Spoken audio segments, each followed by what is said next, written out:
For many of us, it's difficult to notice a lack of substance when the person speaking is either well-spoken or shares an opinion that you happen to have. If a statement sounds good and feels good, we get the impression that it must actually mean something. But when satisfaction is put aside, a very pleasantly sounding sentence to a fair question or a relevant issue can usually reveal itself to be, essentially, empty. An example of this can be found in a CNN interview in May of 2018 when host of The Daily Show, Trevor Noah, was asked a series of fair questions by Christiane Amanpour. After discussing his latest comedy tour, Mr. Noah was asked about the recent goings-on in the United Kingdom, and while his initial answer to the first question is passable, the viewers arrive at a dead end when the first follow-up question is asked.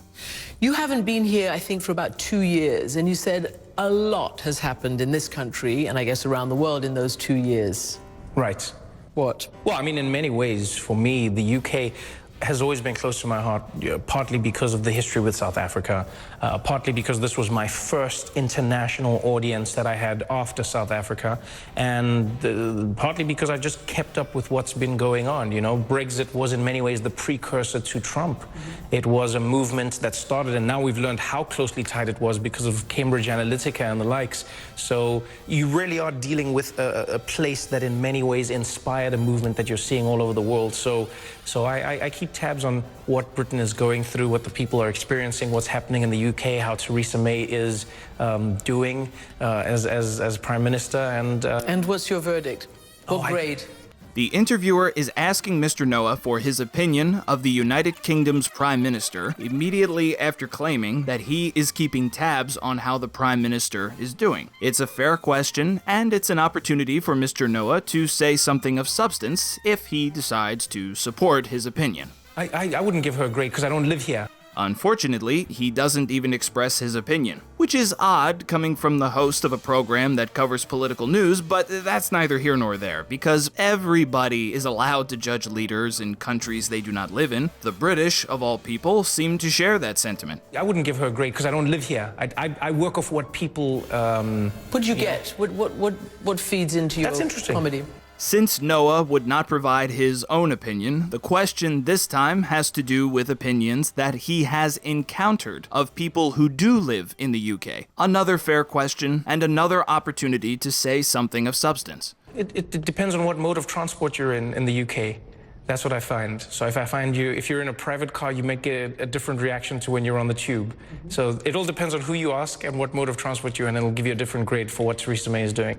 If this answer is to be taken at face value and boiled down to it all depends on who you ask, there's no response more deserving than no shit, Sherlock! But if this answer is meant to be interpreted, the private car suggesting a citizen who is wealthy and the tube suggesting citizens who are not wealthy, then that's at least better than stating the bleeding obvious. But even if we interpret his answer in this manner, we still have to ask ourselves the following question. What did Noah actually say? Are the wealthy more likely to approve of the Prime Minister? If so, why is that? What has the Prime Minister done specifically to bring about such public opinion? You see, this is what happens when somebody says nothing of substance. It leaves everybody who is unimpressed more confused and with more questions. With all this having been said, let's recap.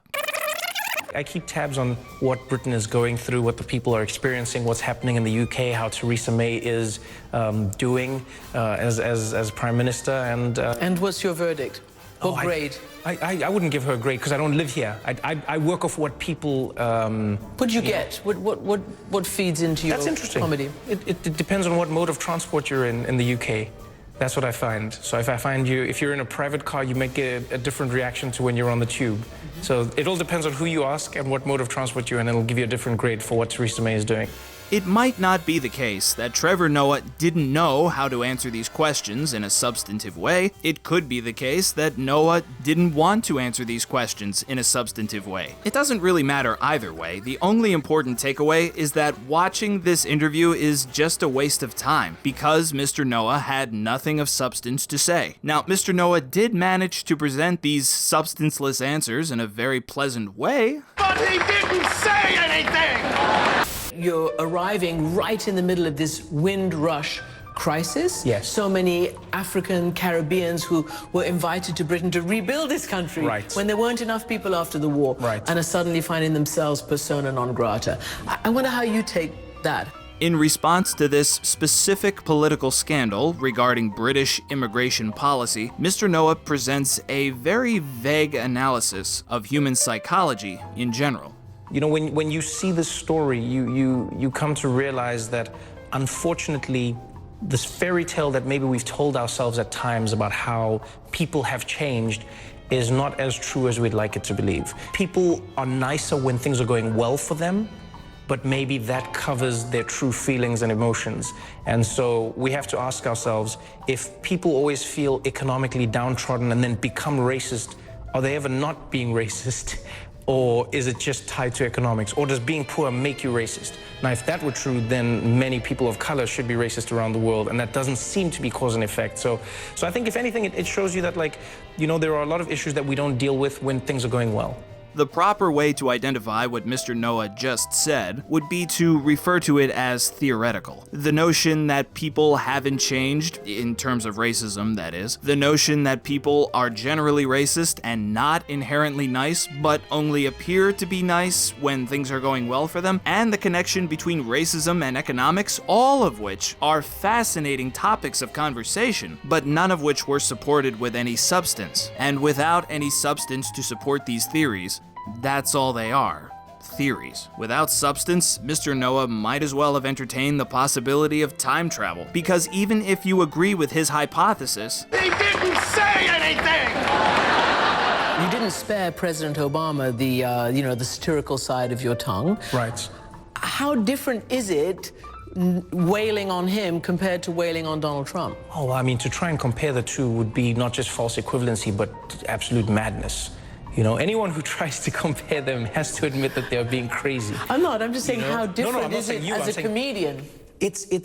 Oh, wow, it doesn't really seem fair to criticize somebody in a casual interview giving off-the-cuff answers to large questions for having nothing of substance to say. Well, arguably, it isn't fair, and the reason why it's not fair is the same reason why this is a good example of the problem at hand. A lot of formats in which somebody is being asked good questions do not allow the person answering those questions to include a heck of a lot of substance, whether they'd want to or not. The problem isn't necessarily that this happens, the problem is that we often don't realize it when it happens. If it's well said and contains opinions that you share, a statement lacking in substance can be easy to miss. Let's examine a different example of somebody making statements that lack substance. Unlike Trevor Noah, who was giving an unrehearsed interview, let's analyze somebody giving prepared statements that they themselves wrote. Dave Rubin, host of the Rubin Report, frequently begins his program with a direct message, a few minutes in which Mr. Rubin addresses the viewers directly and provides his thoughts on any given topic. In February of 2018, the Rubin Report published a direct message entitled, "Welcome to the Idea Revolution."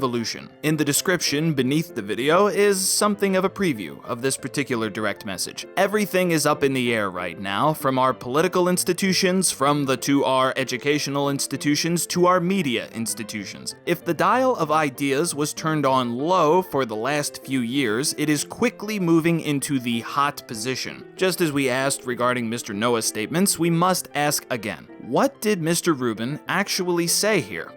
That's hard to say. It's difficult to determine with certainty what the thesis or the idea is here, and that's not because of the jumble of words, the inconsistent use of commas, or the fact that hot is not an antonym for low, but rather because of the use of hyperbole, idioms, generalities, and the fact that this is all ultimately theoretical. But it's also merely a sample of the entire direct message, so without further ado, let us now examine it. As of this recording, almost 1 million of you watched my chat with Jordan Peterson and Ben Shapiro last week on YouTube, and a couple 100,000 more of you have listened to the audio podcast.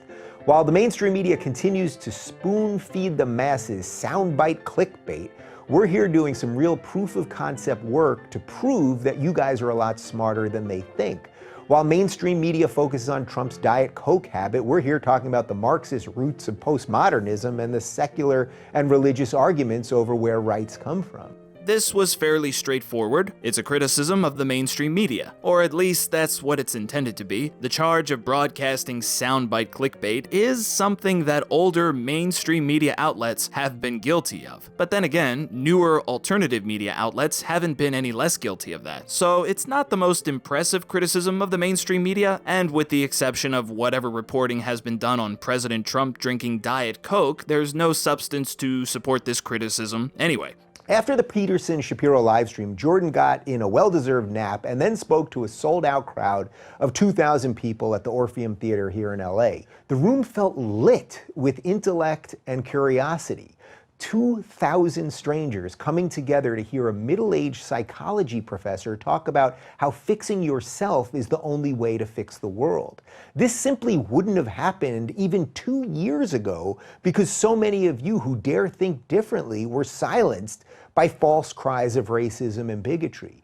This is a good example of a statement that can sound satisfying if it satisfies a preconceived notion. If you are of the opinion that false cries of racism and bigotry have discouraged people from discussing certain ideas, then this claim might sound plausible. But if you were not of that opinion, or just agnostic about the matter altogether, then you might wonder what exactly the connection is between these two things. How exactly would false accusations of bigotry stifle the idea of self-improvement circa 2016, and what exactly altered that outcome in the 2 following years? Well, there might be good answers to those questions, but of course, here we go again. When you say nothing of substance, you only spawn more questions. Whether you like or hate Trump, this idea revolution is directly related to his election. Everything is up in the air right now, from our political institutions to our educational institutions to our media institutions. As Eric Weinstein and I discussed a few months back, perhaps some of us would have preferred less upheaval to get us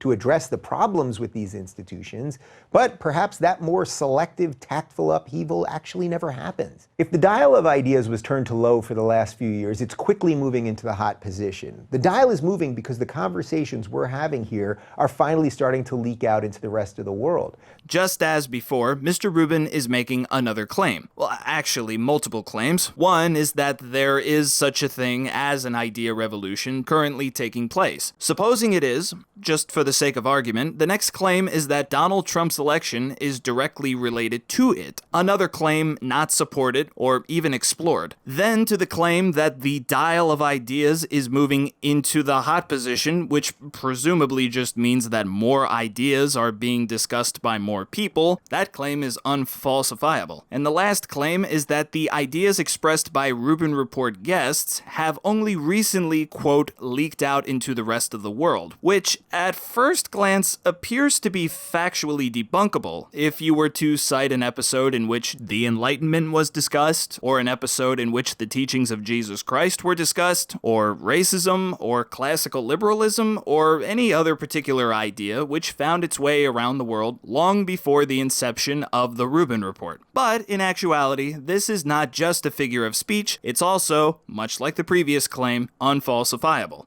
That's the nice thing about meaningless statements. You can simply say them, and there's nothing to hold you accountable to. Which is what happens when you don't Say anything! Once again, the problem isn't necessarily that people say nothing of substance. The problem is that we often don't realize it when somebody says nothing of substance. If it's well said and contains opinions that you happen to share, you might not even realize that the person speaking is spinning their wheels. The conversations we're having here are finally starting to leak out into the rest of the world. That's why thousands of you are showing up at Jordan Peterson events and at live Sam Harris podcasts. And by the way, Sam and Jordan disagree on pretty much everything, especially the most fundamental existential questions that exist. Yet we're all on the same side because the only real enemy is the authoritarians who want to control us so that they can have us silenced. Once you realize that, you'll suddenly find yourself with many more allies and many less enemies.